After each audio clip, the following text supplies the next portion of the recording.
ಬಸವೇಶ್ವರ ಗಾಯಕನ ತಂಡದಲ್ಲಿ ನಿಂತು ನುಡಿಯು ದೇವನು ನೀನೆಯಮ್ಮ ಗಾಳಿಗೆಯ ಮೇಲೆ ಕುಂತು ನುಡಿಸು ದೇವನು ನೀನೆಯಮ್ಮ ಬಸವೇಶ್ವರ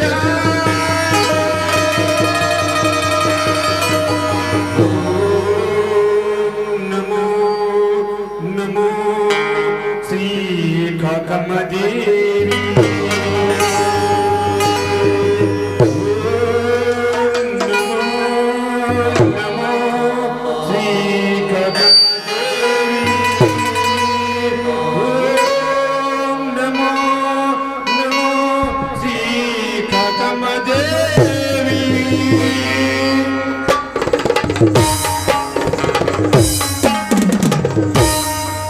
ವಿಘ್ನೇಶ್ವರ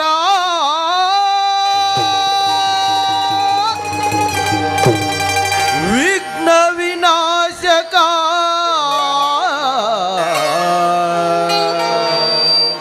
ವಿಘ್ನ ವಿನಾಶಕ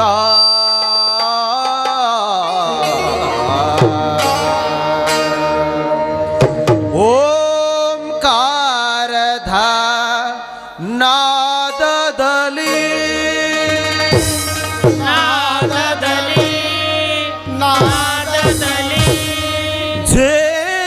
ಝೇಂಕಾರವರ ಹೊಮ್ಮಲಿ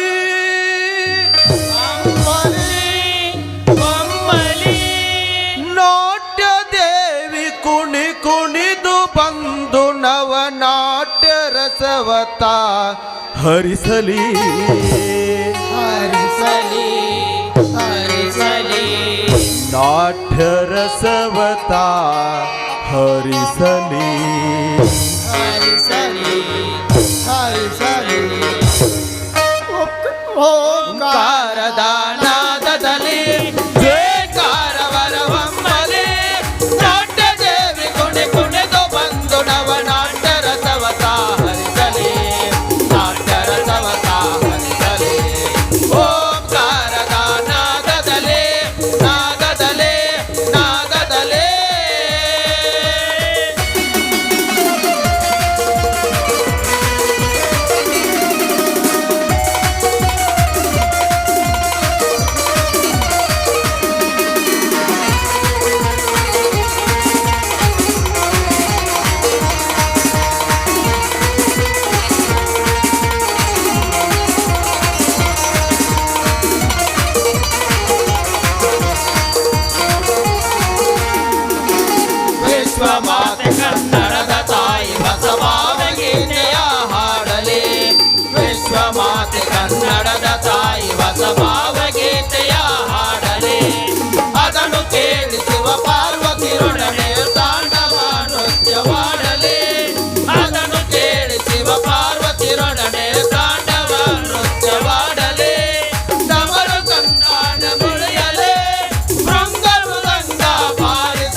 ಓಂ ನಮೋ ಕಾಕಾಂಬಿಕೆ.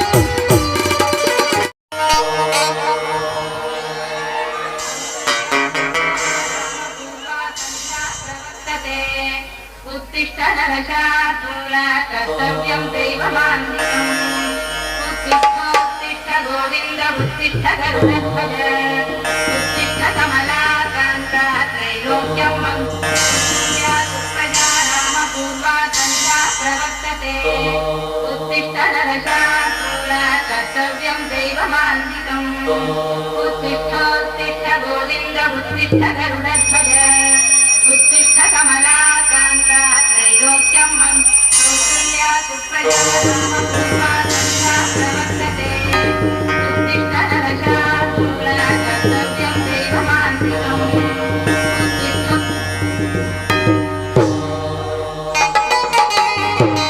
ತಾಯಿ ಕರುಣಾಮಯಳೇ ತಾಯಿ ಭುವನೇಶ್ವರಿ ಧರೆಯೊಳಗವತರಿಸಿ ದೀನರನುದ್ಧರಿಸು ತಾಯಿ ಕರುಣಾಮಯಳೇ ತಾಯಿ ಭುವನೇಶ್ವರಿ ತಾಯಿ ಕರುಣಾಮಯಳೇ ತಾಯಿ ಭುವನೇಶ್ವರಿ ಧರೆಯೊಳಗವತರಿಸಿ ದೀನರನುದ್ಧರಿಸು ಧರೆಯೊಳಗವತರಿಸಿ ದೀನರನುದ್ಧರಿಸು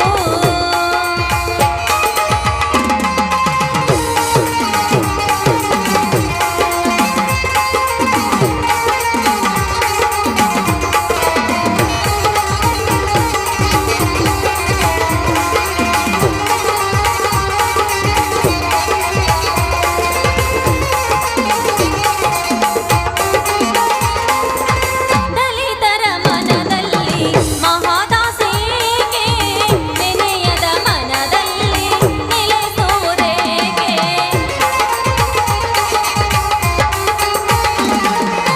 ದಲಿತರ ಮನದಲ್ಲಿ ಮಹಾದಾಸೆಗೆ ನೆನೆಯದ ಮನದಲ್ಲಿ ನೆಲೆಸುವುದೇಗೆ ಕೇಳು ನನ್ನ ಮೊರೆಯ ರಕ್ಷಿಸು ಪರಮೇಶ್ವರಿಯೇ ಕೇಳು ನನ್ನ ಮೊರೆಯ ರಕ್ಷಿಸು ಭುವನೇಶ್ವರಿಯೇ ಧರೆಯೊಳಗವತರಿಸಿ ದೀನರನುದ್ಧರಿಸು ಧರೆಯೊಳಗವತರಿಸಿ ದೀನರನುದ್ಧರಿಸು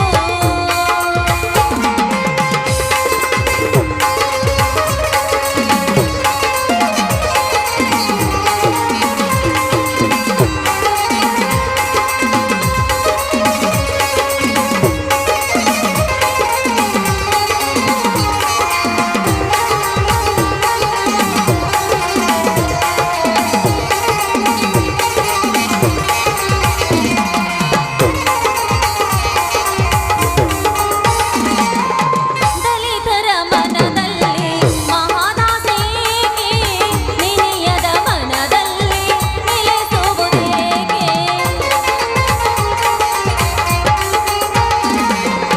ದಲಿತರ ಮನದಲ್ಲಿ ಮಹಾದಾಸೆಗೆ ನೆನೆಯದ ಮನದಲ್ಲಿ ನೆಲೆಸುವುದೇಗೆ ಕೇಳು ನನ್ನ ಮೊರೆಯ ರಕ್ಷಿಸು ಪರಮೇಶ್ವರಿಯೇ ಕೇಳು ನನ್ನ ಮೊರೆಯ ರಕ್ಷಿಸು ಭುವನೇಶ್ವರಿಯೇ ಧರೆಯೊಳಗವತರಿಸಿ ದೀನರನುದ್ಧರಿಸು ಧರೆಯೊಳಗವತರಿಸಿ ದೀನರನುದ್ಧರಿಸು ತಾಯಿ ಕರುಣಾಮಯಳೇ ತಾಯಿ ಭುವನೇಶ್ವರಿಯೇ ತಾಯಿ ಕರುಣಾಮಯಳೇ ತಾಯಿ ಭುವನೇಶ್ವರಿಯೇ ಧರೆಯೊಳಗವತರಿಸಿ ದೀನರನುದ್ಧರಿಸು ಧರೆಯೊಳಗವತರಿಸಿ ಧರೆಯೊಳಗವತರಿಸಿ ಧರೆಯೊಳಗವತರಿಸಿ ದೀನರನುದ್ಧರಿಸು.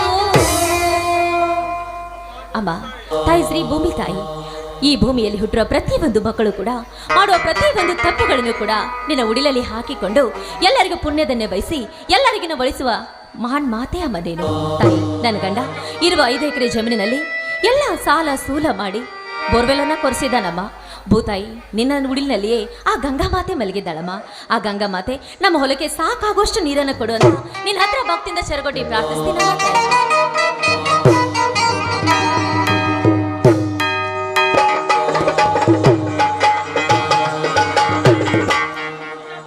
ಸುಜಾತ, ಲಕ್ಷ್ಮೀ ಪೂಜೆ ಇನ್ನೂ ಮುಗಿದಿಲ್ಲವೇ? ಬಂದ ಅತಿಥಿಗಳೆಲ್ಲ ಅವಸರ ಮಾಡ್ತಿದ್ದಾರೆ. ಬೇಗನೆ ಅವರಿಗೆ ಊಟವನ್ನು ಬಡಿಸಿ ಕಳಿಸಿದರಾಯ್ತು. ಯಾಕೆ ಇಷ್ಟೊಂದು ಅವಸರ ಮಾಡ್ತಾ ಇದ್ದೀರಾ? ಸ್ವಲ್ಪ ಸಮಾಧಾನ ತಂದ್ಕೊಳ್ಳಿ. ಇದೀಗ ತಾನೇ ಲಕ್ಷ್ಮೀ ಪೂಜೆ ಮುಗೀತು. ಅದು ಅಲ್ಲದೆ ಮುತ್ತೈದರಿಗೆ ಮೊದಲು ಪ್ರಸಾದ ಕೊಡಬೇಕು. ಆ ನಂತರ ಎಲ್ಲರೂ ಒಟ್ಟಿಗೆ ಸೇರಿ ಊಟ ಮಾಡಿದ್ರಾಯ್ತು. ಅಮ್ಮ ಭೂಮಿ ತಾಯಿ, ಸಕಾಲಕ್ಕೆ ಮಳೆ ಬಾರದೆ ರೈತರೆಲ್ಲ ಕಂಗಾಲಾಗಿ ಹೋಗಿದ್ದಾರೆ. ಹೊಲದಲ್ಲಿ ಹಾಕಿದ ಬೀಜ ಗೊಬ್ಬರದ ಲೆಕ್ಕವೂ ಸಹ ಬಾರದೆ ಸಾಲದಲ್ಲಿ ಸಿಲುಕಿ ನರಳುವಂತಾಗಿದೆ ಈ ರೈತನ ಬಾಳು. ತಾಯಿ, ಬ್ಯಾಂಕಿನಲ್ಲಿ ಸಾಲವನ್ನು ಮಾಡಿ ಬೋರ್ವೆಲ್ ಹಾಕ್ಸಿದ್ದೇನೆ. ಅದಕ್ಕೆ ಯಾವ ತೊಂದರೆ ಬಾರದಂತೆ ಕಾಯಮ್ಮ ತಾಯಿ, ನೀನೇ ಕಾಯಿ. ನೋಡಿ, ಕಾಯಕ ಯೋಗಿ ಕಾಯಕವನ್ನ ಮಾಡಿದ್ರೆ ಅವನಿಗೆ ಯಾವುದೇ ರೀತಿ ಕೊರತೆ ಆಗೋದಿಲ್ವಂತೆ. ಇಷ್ಟಕ್ಕೂ ರೈತ ಕಷ್ಟಪಟ್ಟು ಈ ಭೂಮಿ ತಾಯಿಯಲ್ಲಿ ಬೆವರು ಸುರಿಸಿದ್ರೆ ಆ ರೈತನ ಒಂದು ಹನಿ ಭೂಮಿ ತಾಯಿಗೆ ಮಡಿಲಲ್ಲಿ ಬಿದ್ರೆ ಮಾತ್ರ ಆ ಭೂಮಿ ತಾಯಿ ಸಂತೃಪ್ತಳಾಗ್ತಾಳಂತೆ. ಆವಾಗ ಆ ರೈತ ಏನ್ ಕೇಳಿದ್ರು ಕೂಡ ಆ ಭೂಮಿ ತಾಯಿ ಇಲ್ಲ ಅಂತ ಆ ರೈತನಿಗೆ ನೀಡ್ತಾಳಂತೇರಿ. ಇಷ್ಟಕ್ಕೂ ನಿಮ್ಮಂತ ರೈತರ ಮಡಿದೆಯಾಗಿ ನಾನು ಬರ್ಬೇಕಾದ್ರೆ ನಿಜಕ್ಕೂ ನಾನು ಪುಣ್ಯ ಮಾಡಿದಂತೇರಿ. ಸುಜಾತ, ಈ ರೈತನ ಮಡದಿ ಅಂದಾಕ್ಷಣ ನನ್ನ ಮನಸ್ಸಿಗೆ ಬಹಳ ಸಂತೋಷವಾಯಿತು. ಯಾಕಂದ್ರೆ ಇವತ್ತು 2 ಎತ್ತು ಕಟ್ಟಿ ಹೊಲದಲ್ಲಿ ಒಕ್ಕಲ್ತನ ಮಾಡ್ತಾನಂದ್ರೆ ಅವನಿಗೆ ಯಾರೂ ಕಣ್ಣೆ ಕೊಡೋದಿಲ್ಲ. ಹಾಗೆ ಒಬ್ಬ ನೌಕರಿ ಮಾಡ್ತಾನಂದ್ರೆ ಲಕ್ಷ ಲಕ್ಷ ಗಟ್ಟಲೆ ವರದಕ್ಷಿಣೆ ಕೊಟ್ಟು ಮದುವೆಯನ್ನು ಮಾಡ್ತಾರೆ. ನೀನು ಕಲಿತವಳು, ಎತ್ತಿನೊಂದಿಗೆ ಎತ್ತಾಗಿ ದುಡಿಯುವ ರೈತನ ಕೈ ಹಿಡಿದೆಯಲ್ಲ, ನಾನೇ ಭಾಗ್ಯವಂತ. ಅಲ್ಲ ರೀ, ಎಲ್ಲರೂ ಕೂಡ ನಾನು ನೌಕರಿ ಇದ್ದವರನ್ನೇ ಮದ್ವೆ ಆಗ್ತೀನಿ ಅಂತ ತಿಳ್ಕೊಂಡು ಎಲ್ಲರೂ ನೌಕರಿ ಇದ್ದವರನ್ನೇ ಮದ್ವೆ ಆದ್ರೆ ಇಡೀ ಜಗತ್ತಿಗೆ ಅನ್ನ ಹಾಕುವ ಅನ್ನದಾತ ಎಂದ್ರೆ ಅದು ರೈತ ಮಾತ್ರ ರೀ. ಅಂತ ರೈತರನ್ನ ಯಾರು ತಾನೇ ಮದ್ವೆ ಆಗ್ಲಿಕ್ಕೆ ಸಾಧ್ಯ ನೋಡಿ. ಅಷ್ಟಕ್ಕೂ ನಾನು ನಿಮ್ಮ ಉಸಿರಲ್ಲಿ ಉಸಿರಾಗಿದ್ದು ಸದಾಕಾಲ ನಿಮ್ಮ ಜೊತೆಯಲ್ಲಿಯೇ ಈ ಭೂಮಿ ತಾಯಿ ಮಡಿಲಲ್ಲಿ ಹಗಲಿರುಳು ದುಡಿಬೇಕೆನ್ನುವುದೇ ನನ್ನ ಆಸೆ. ಕೈ ಕೆಸರಾದ್ರೆ ಬಾಳ್ ಮೊಸರು ಎಂಬ ಗಾದಿ ಮಾತನ್ನ ನಾನು ಸಾಬೀತುಪಡಿಸಬೇಕೆಂಬುದು ನನ್ನ ಆಸೆಯಾಗಿದೆ ರೀ. ಹೌದು ಸುಜಾತ, ನಿನ್ನಂತ ಕಲಿತ ಹೆಣ್ಣು ಮಕ್ಕಳು ಈ ಭೂಮಿಯಲ್ಲಿ ದುಡಿದು ಏನೆಲ್ಲ ಸಾಧನೆ ಮಾಡಿ ತೋರಿಸಿದ್ದಾರೆ. ಈ ರೈತನಿಂದಲೇ ಜಗತ್ತು, ಈ ರೈತನಿಂದಲೇ ಸಂಪತ್ತು. ಉಣ್ಣುವಾಗ ರೈತನನ್ನು ನೆನೆಸಬೇಕು.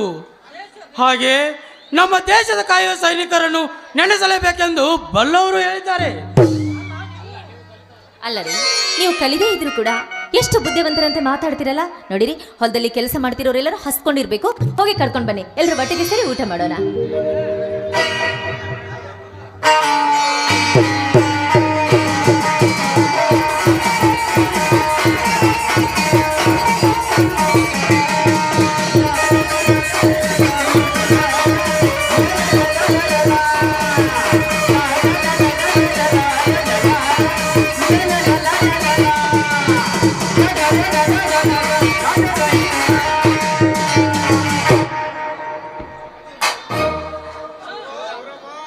ಶಿವರಾಮ, ನೀನು ಹೊಲದಲ್ಲಿ ಬೋರ್ ಹಾಕಿಸಿ ಗಂಡ ಹೆಂಡತಿಯರು ಪೂಜೆ ಪುನಸ್ಕಾರ ಮಾಡಿ ಸಂತೋಷದಿಂದ ಇರಬಹುದು.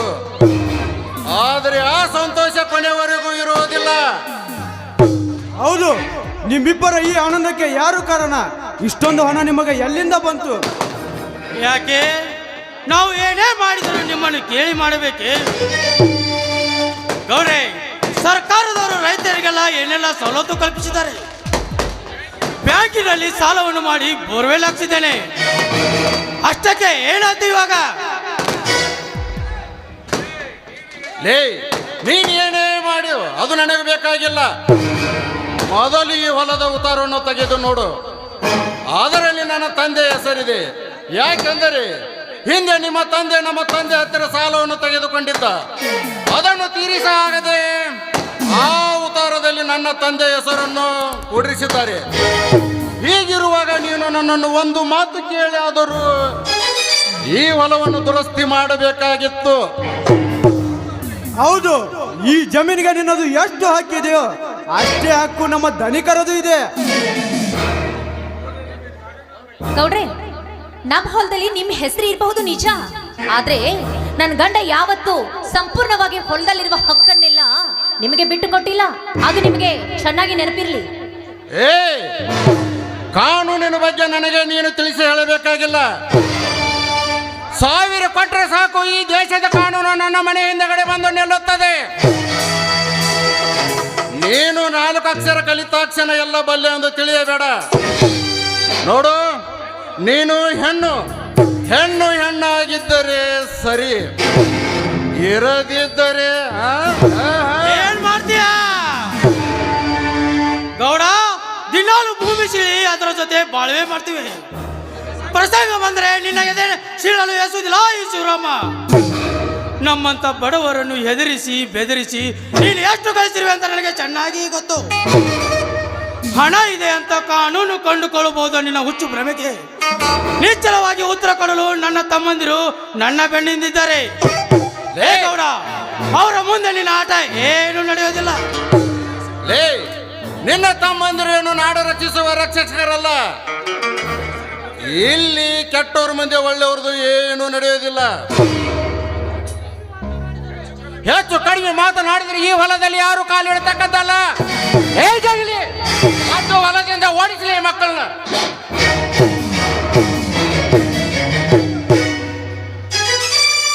ಲೇ ಗೌಡ, ನನ್ನ ಅಣ್ಣನನ್ನು ಮುಟ್ಟಿದ್ದೆ ಆದರೆ ಲೇ ಹೆಸರು ಹೇಳೋದಕ್ಕೆ ನಿನ್ನ ಉಸಿರು ಇರೋದಿಲ್ಲ.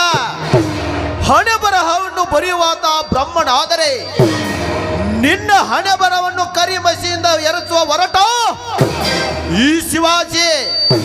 ಲೇ, ಊರಲ್ಲಿ 4 ಜನರಿಗೆ ಒಳ್ಳೆಯದನ್ನು ಮಾಡುವುದನ್ನು ಬಿಟ್ಟು ಹೀಗೆ ಹರಕೆ ಕೋಣದಂತೆ ತಿರುಗಾಡಿದ್ದಾದರೆ ಲೇ, ಈ ನಿನ್ನ ದೇಹ ಮಣ್ಣಲ್ಲಿ ಮಣ್ಣಾಡುವುದಿಲ್ಲ, ಬೆಂಕಿಯಲ್ಲಿ ಸುಟ್ಟು ಹೋಗುವುದಿಲ್ಲ.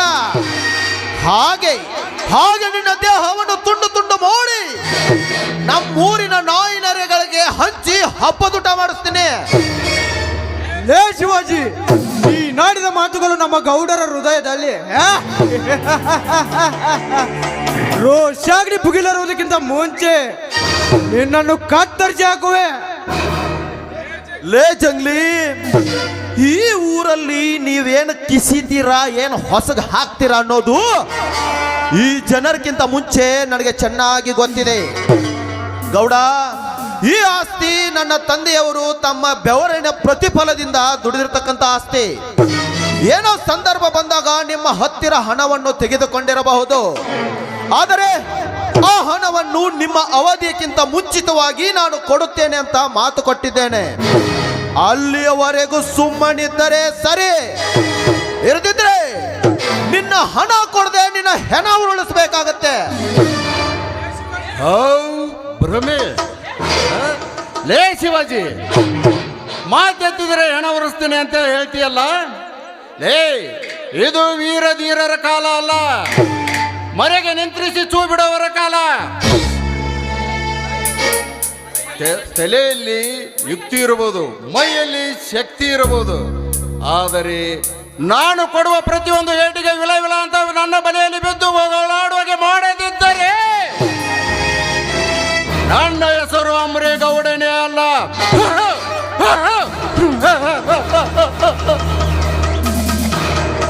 ಲೇ, ನಿನ್ನ ಬಲೆಗೆ ಬೀಳಲು ನಾವೇನು ಕೈಗೆ ಬಳೆ ತೊಟ್ಟಿಲ್ಲ, ಸೀರೆಯೂ ಹುಟ್ಟಿಲ್ಲ. ಚೀನಾದ ದೇಶದವರಿಗೆ ಚಳ್ಳೆ ಹಣ್ಣನ್ನು ತಿನ್ನಿಸಿ, ಪಾಕಿಸ್ತಾನದವರಿಗೆ ಪುಂಗಿಯನ್ನು ಊದಿಸಿ, ಉಗ್ರಗಾಮಿಗಳನ್ನು ಬಗ್ಗೆ ಬಡದ ಭಾರತ ದೇಶದ ಮಕ್ಕಳು ನಾವು. ನಿನ್ನಂತವನಿಗೆ ಹೆದರಿದರೆ ನಮ್ಮ ಗಂಡಸ್ತನಕ್ಕೆ ಸವಾಲ್. ಲೇ ಶಿವಾಜಿ, ನಿನ್ನ ಗಂಡಸ್ತನ ಬೇರಿಗೆ ಬೆಂಕಿ ಹಚ್ಚಿ ನಿಮ್ಮ ಅಣ್ಣನನ್ನು ಹುಚ್ಚನಾಗಿ ಮಾಡದಿದ್ದರೆ ನಾನು ಜಮೀನುದಾರನ ಕುಲಕ್ಕೆ ಹುಟ್ಟಿಲ್ಲ ಎಂದು ತಿಳಿ. ಜಂಗ್ಲಿ ಬಾ.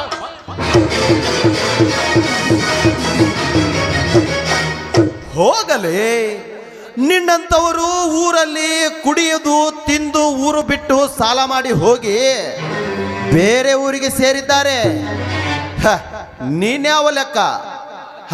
ಅತ್ತಿಗೆ, ನೀವೇನು ಹೆದರಬೇಡಿ. ಮೈದುನ ನಾನಕಪ್ಪ ಹೆದರ್ಕೊಳ್ಳಿ. ಸಂಗೊಳ್ಳಿ ರಾಯಣ್ಣ, ಸಿಂಧೂರ ಲಕ್ಷ್ಮಣನಂತ ಧೈರ್ಯಶಾಲಿ ನನ್ನ ಮೈದುನ ಇರುವಾಗ ನನಗೆ ಯಾವುದ್ರ ಬಗ್ಗೆಯೂ ಚಿಂತೆ ಇಲ್ಲಪ್ಪ. ಮೈದುನ ತುಂಬಾ ಸಡಗರ ಸಂಭ್ರಮದಿಂದ ಹಬ್ಬವನ್ನ ಆಚರಿಸ್ತಾ ಇದ್ವು. ಆದ್ರೆ ಈ ಕಾಡು ಮೃಗ ಬಂದು ಇದೆಲ್ಲವನ್ನ ಹಾಳು ಮಾಡಿಬಿಟ್ಟಂತಾಯ್ತು.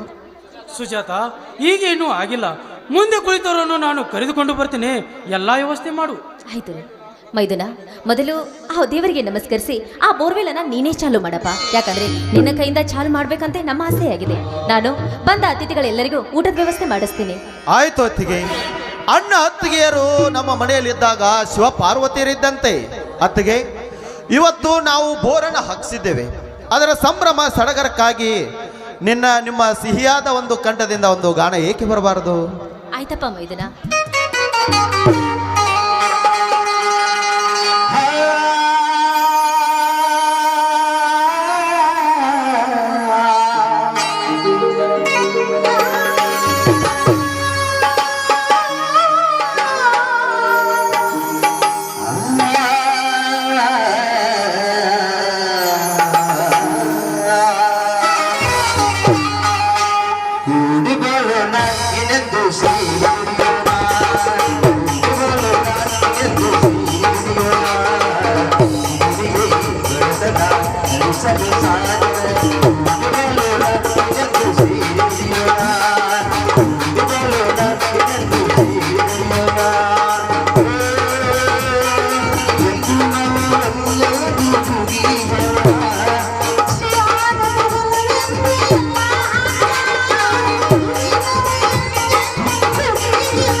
ಸರಿಯಪ್ಪ ಮೈದುನ, ನನ್ನ ಅತಿಥಿಗಳಿಗೆ ಊಟದ ವ್ಯವಸ್ಥೆ ಮಾಡಿಸ್ತೀನಿ. ಆಯ್ತು ಅತ್ತಿಗೆ.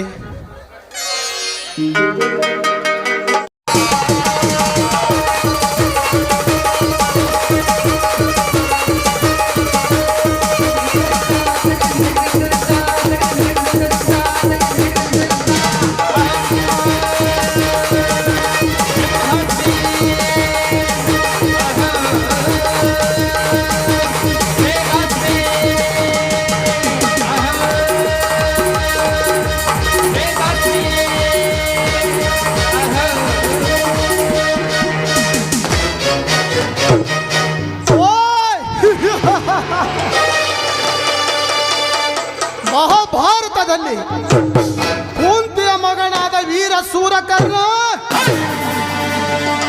ತನ್ನ ಗೆಳೆಯ ದುರ್ಯೋಧನಗಾಗಿ ಏನೆಲ್ಲ ತ್ಯಾಗ ಮಾಡಿದ. ಆದರೆ ನನ್ನ ಗೆಳೆಯ ಅಮರೇಗೌಡನಿಗೆ ಏನಾದರೂ ಒಂದು ಕಾಣಿಕೆಯನ್ನು ಕೊಡಲೇಬೇಕು. ಅಮರೇಗೌಡ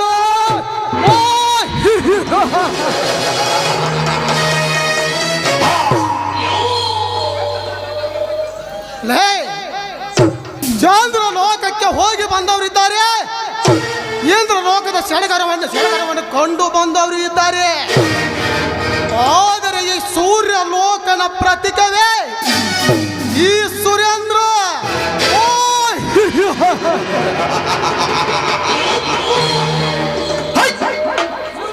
ಸೂರ್ಯನ ಸಾಮ್ರಾಜ್ಯಕ್ಕೆ ಸತ್ಯದ ಪಟ್ಟಿಯನ್ನು ಕಟ್ಟಿ ಹಿರಿತನ ಕೊಟ್ಟೆ ಸಾಕು, ಅವನೇ ದೇವರಂತ ಕಾರಿನಲ್ಲಿ ಮೆರೆಯುವ ಮುಟ್ಟಾಳು ನನ್ನ ಮಕ್ಕಳನ್ನು ರಾಕ್ತ ಕಾರಿಸುವುದೇ ಈ ಸುರೇಂದ್ರನ ಕೆಲಸ.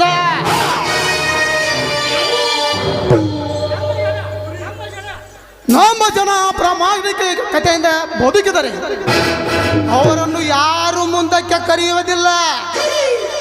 ನೂರಾರು ಲಪಡ ಮಾಡಿ ಮೂರು ಬಿಟ್ಟವರ ಜನರಿಗೆ ಜೈಕಾರ ಹಾಕುವ ಜನರಿಗೆ ಮುಂದೆ ನಾನು ಗುಂಡಾಗಿರಿ ಮಾಡಲೇಬೇಕು.